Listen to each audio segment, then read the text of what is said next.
Okay, in this next tutorial, we're going to have a look at how we create what's known as a classic duotone photo. Now, I'm pointing out the window right here, and as you can see, this design that says India Club, this is in a cool blue duotone photo.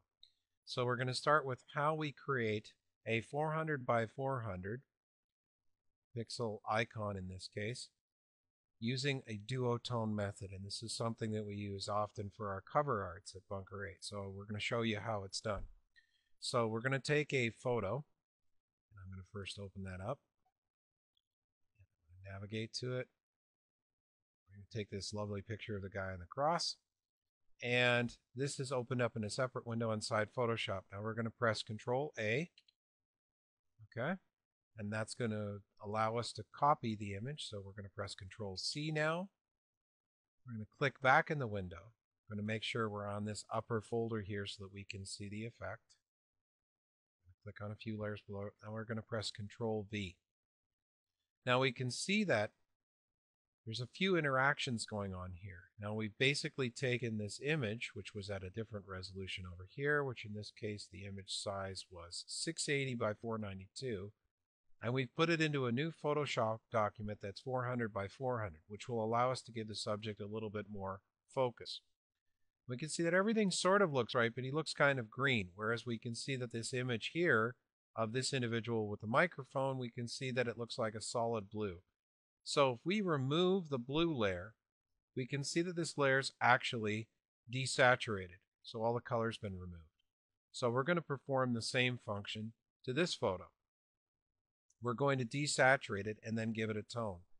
So we're going to click on the layer. In this case, we're just going to call it cross.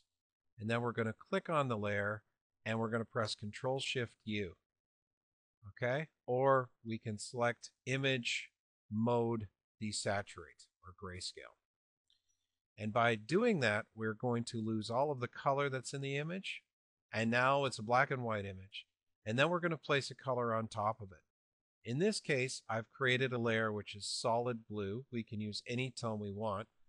So if we wanted to give this a Sopranos feel, a la first season Sopranos feel, we can create a new layer by clicking on the new layers palette, press Control A.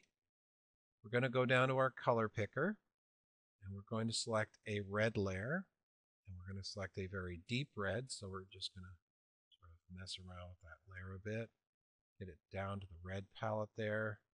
That looks pretty good, nice and dark. Now that this is all selected, we're going to press Alt Backspace.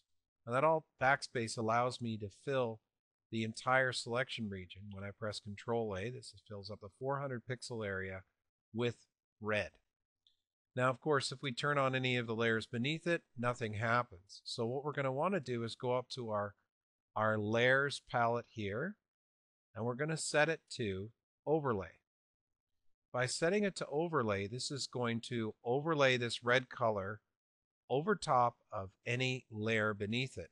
So I've just moved my guy on the cross, move him up, and boom, we can see he's got that Sopranos Season 1 feel. We're going to have the blue font. It's not going to be appropriate, so we create some blue text, but there you go. That's how you create that classic duotone effect in Photoshop.